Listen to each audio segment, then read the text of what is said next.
Hi friends, this is Marilyn from Tarot Clarity, and today is day 2 of 2024, so Happy New Year everyone.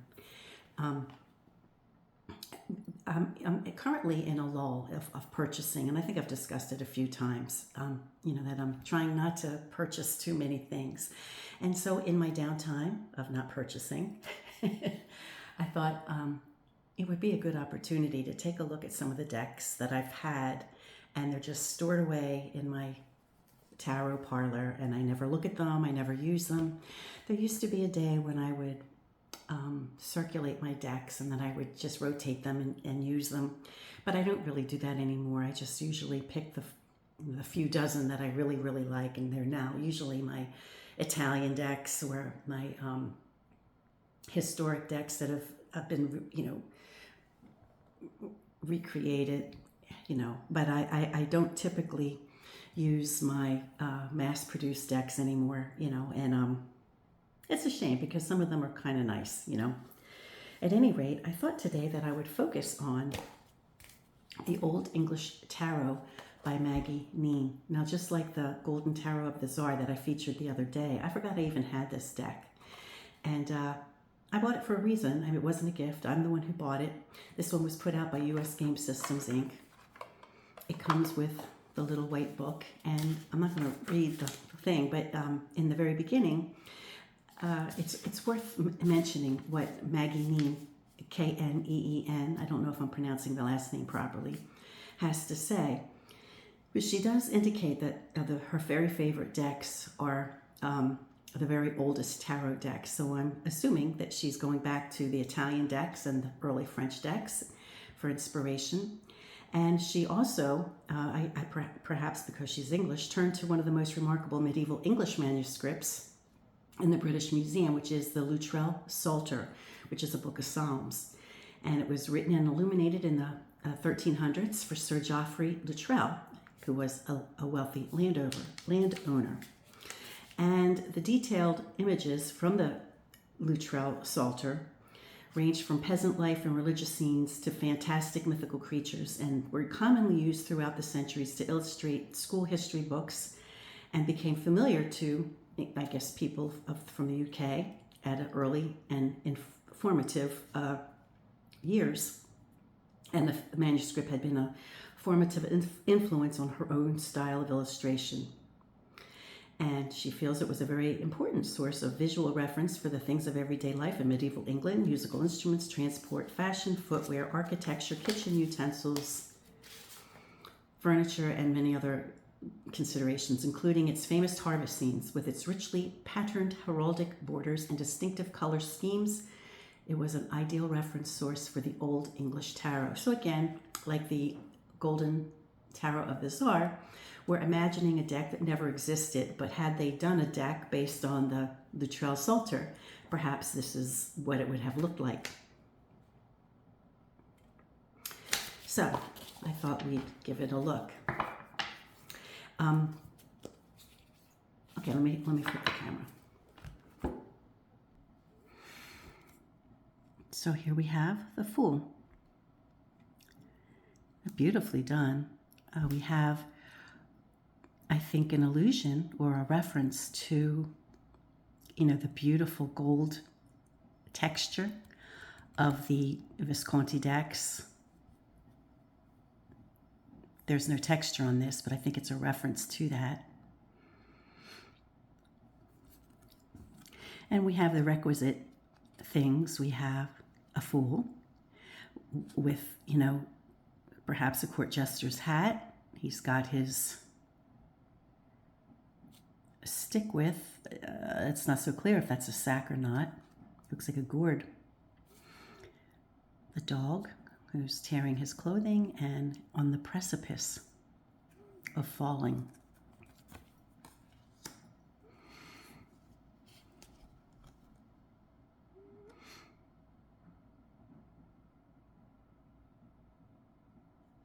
So I appreciate that we have a magician with, who kind of you can recognize as the charlatan, right? He's got dice, he's got a ball and cup. Perhaps there's more than one ball, I don't know. He's got a sack. He's got a wand to distract your eye. Okay, the female pope is called the high priestess. So we have an appreciation for the ancient decks, but we still have the temptation of putting, the common, everyday, current names on things. I think when tarot companies, mass-produce decks, I think they underestimate the intelligence of their audience, I think there's no harm if you're going to do a historic deck or a deck that you hope is in the vein of a historic accuracy, that that they give the audience enough credit to realize that we could call it the female pope, but I think they didn't. Now we have the Empress.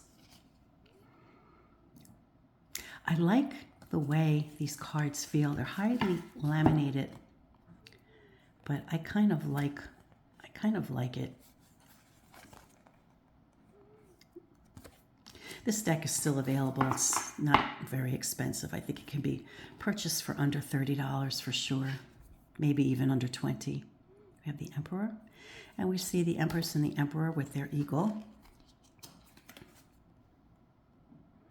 However, they both have this very similar eagle. The posture of the eagles are the same, with wings up. Sometimes the Empress has a different wing posture on the eagle. Again, with the modern name rather than the Pope. But I guess, too, sometimes the words, Popess and Pope kind of, some people find offensive, but there's no mistaking that that's who he is. He's got the triple tier crown and the acolytes who come to do homage. He's got the hand gesture, right? The blessing. Lovers in this deck.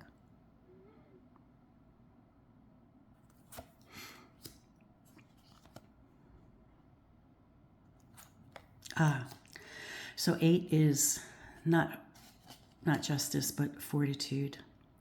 And, probably had I known that 8 was strength and not fortitude, I probably wouldn't have bought it. I mean, nowadays when I purchase decks, if I can see what number 8 is, and if it's strength, I usually won't bother with it.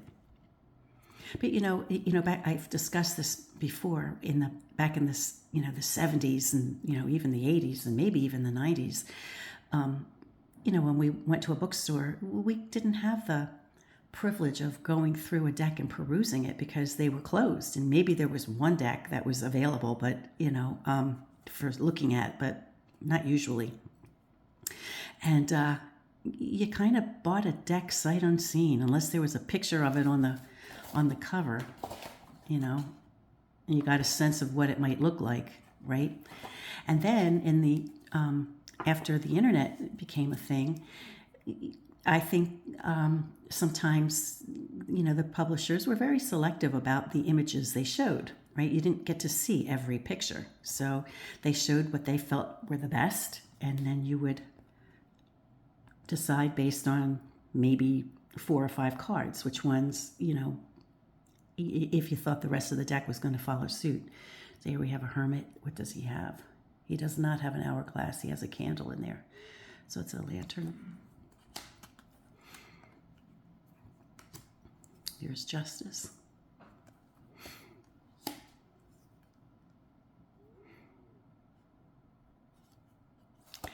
I like this deck. I like the imagery of this deck. I'm attracted to the art of this deck. There are things about it that I don't like, and maybe if I'd seen it today and all the cards, maybe I would not have purchased it. But at the time, and based on what I saw of it, I liked it. And I don't think it's a hard deck to read. And certainly if someone, is not in the position to put out like $100 on a deck, or even $50, upwards of $50, because the best decks, it seems, are very expensive, right? Especially if you're getting limited runs and stuff like that. Tarot collecting is extremely expensive, and even if we're talking decks that are $20 and $30 a pop, I mean, when I was raising kids, I didn't have 20 or what would have been the equivalent of $20 or $30 at that time. I didn't really have that kind of money to spend on decks. So I can totally understand and appreciate individuals who want to see mass-produced decks, and because maybe it's in there, if they can afford like 1 or 2 decks a month or even in a few months, where would you spend your money, right? So I do you a disservice by not showing mass-produced. I have so many mass-produced decks. I really ought to be showing more of them. I just get so oohed and awed by some of these beautiful decks that I have and their historic significance, and I just want to share that with you. But I can't forget that there are individuals who aren't in that position. And, I wasn't in that position for many, many, many, many years. I'm 65 now, and it's only been in recent years that I can splurge. My children are grown. They're out of the house. And life is a little easier financially, right? That's what happens. Oh, look at that. Now that's a pretty card. Now, without doubt, I'm sure when they were showing this deck online when I purchased it, I'm sure this was a card they showed, because that was probably like, oh, that's so pretty. I love it.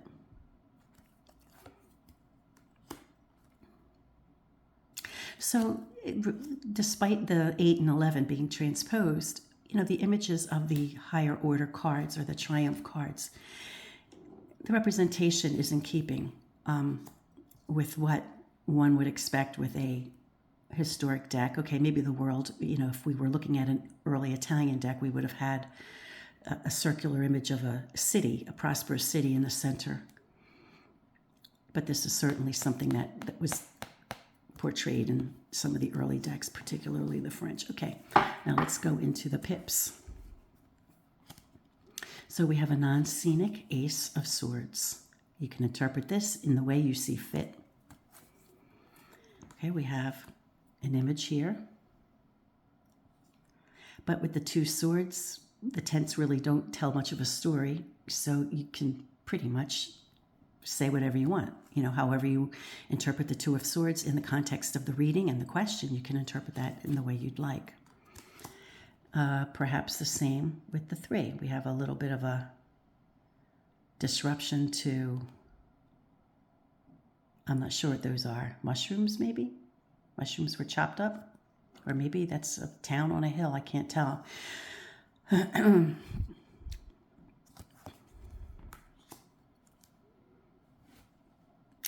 Now, again, like this Golden Tarot of the Tsar, this seems to be a little bit of a hybrid deck, whereby we have the pips prominently placed, but then we have this little vignette of an image, of a little story happening out.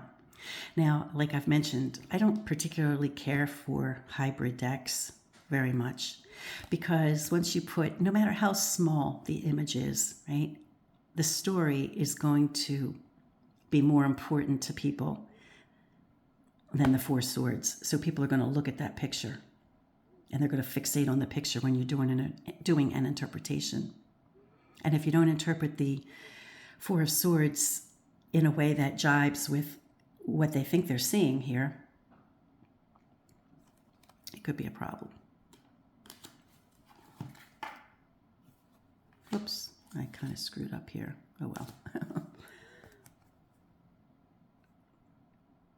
So I think with the 5 of Swords, it does show that 5 is an uneven number, so it's a little bit unstable.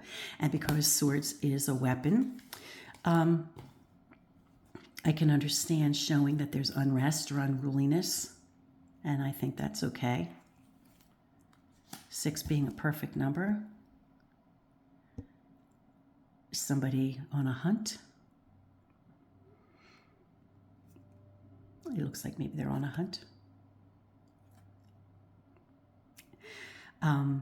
Pursuing something that makes the person happy. For me, the 6 of Swords, it depends on the context and of the spread and also the question.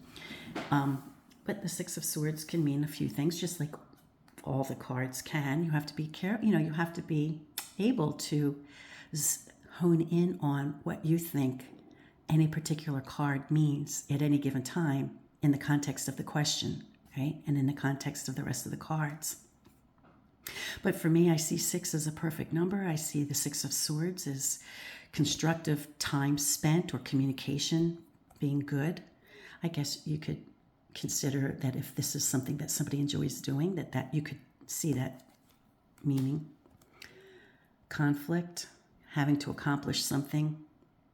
I see number 7 as a transitional number. I think of the Chariot, and I think of progress and success and moving forward, and perhaps, and also with the swords, particularly when we see the pip cards of the Italians and the French, when we see the odd piercing through, it's kind of like you're making progress or you're breaking out of something, right? So this guy, I think we could imagine that he'll be successful in whatever he's attempting to accomplish with this little dragon.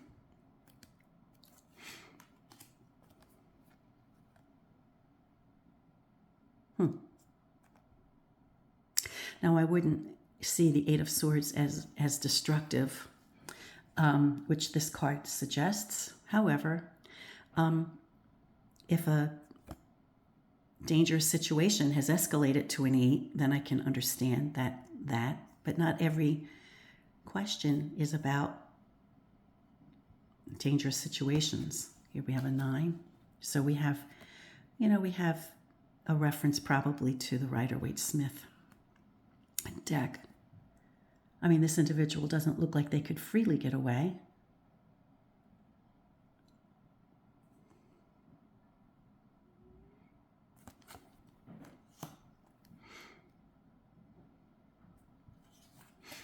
But that's the 9, not the 8 that we have in the 8. Okay. So the 8 is the one in the Rider-Waite-Smith that is usually the person who could get away if they wanted to. We don't have that image here, so this is a different image. And then this is more like in keeping with the 8 and not with the 9 of the Rider-Waite-Smith, and then 10.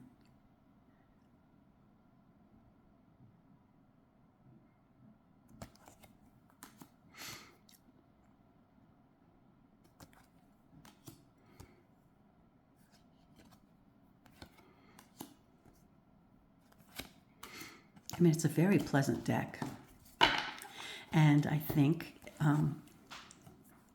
in keeping with early English culture, there must be,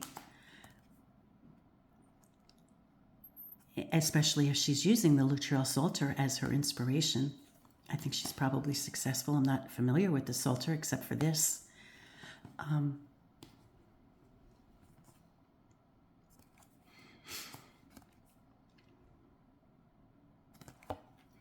But I think that these little vignettes are small enough, or maybe not too specific, that you could get away with overriding the images and use it as a pip deck. I mean, what is she doing? Who knows, right? So you could override your understanding of the 6 of Cups, whatever that is, over that, is what I'm saying. Same here. You could just see them as decorations and not illustrations.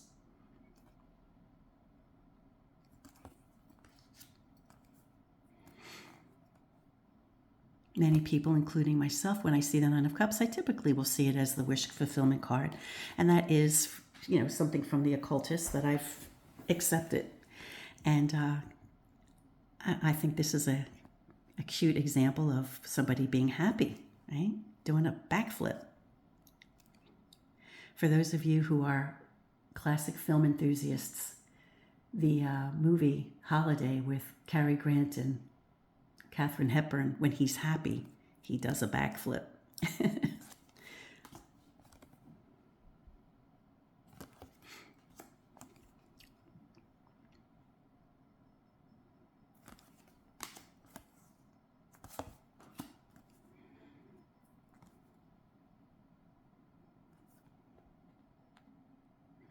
So we have bunches of grapes in the background for the court cards of cups, so that could think of wine and celebration and matters of the heart.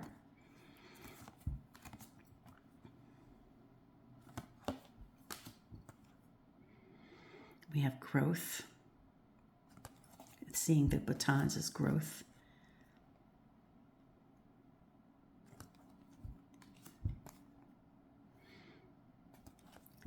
Yeah, I think this would actually, this is not, I don't think this would be a problem, reading with is being a hybrid.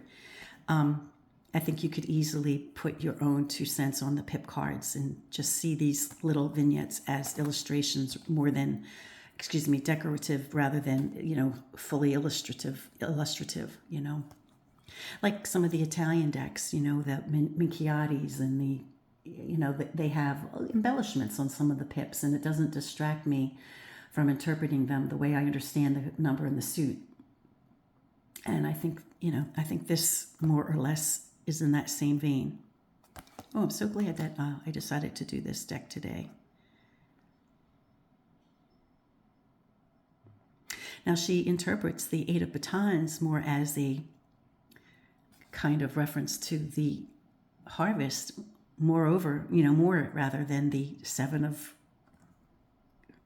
coin or pentacles that we see in the Rider-Waite-Smith deck. So I think that's kind of interesting, because she sees the batons as, something that's growing and flourishing. And so it's, it's makes sense for her to represent the batons as something that's harvested. The full harvest is going to be sold, perhaps.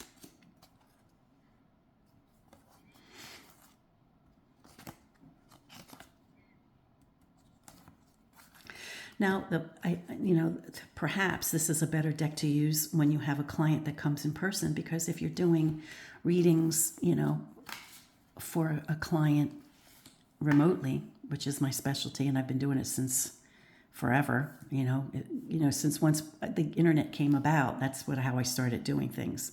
Because I, from the 70s, 80s, and 90s, I had people coming into my home, and it wasn't cool. I didn't enjoy that. It was too disruptive to my life and to my children's life and stuff like that. But at any rate, the one thing that's important is that to have it be a good visual deck to pick up on the camera. And this might be a little too delicate for that, but certainly if you're doing in-person readings, and I appreciate that these are coins and not pentacles, and they call them coins and not pentacles, so I appreciate that. So it might be a consideration if you're doing remote readings. It may not be bold enough to be picking up.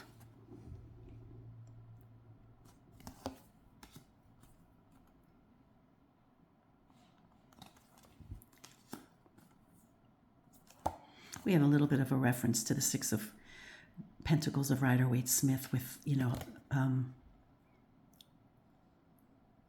bountiful. Well, this is actually a little more in keeping with how I would feel. Like bountiful, a good balance. Actually, this is a little bit different than what I think Rider-Waite-Smith depicts. 7, this guy, what's he doing? He's planting. I think he's planting. He's not exactly harvesting. So it's a little different.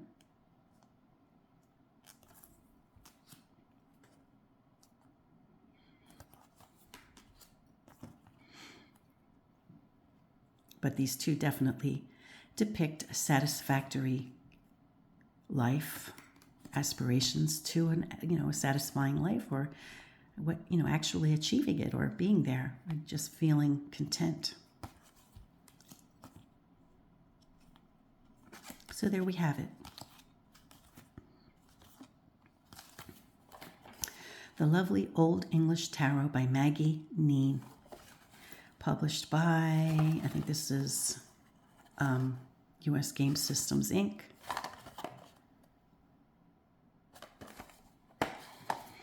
And until next time, friends, I hope you enjoyed this video.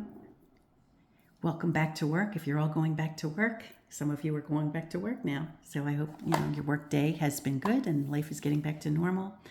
And the Christmas trees and all the decorations are coming down today. I'm so sad. Until next time, friends, peace and stay well.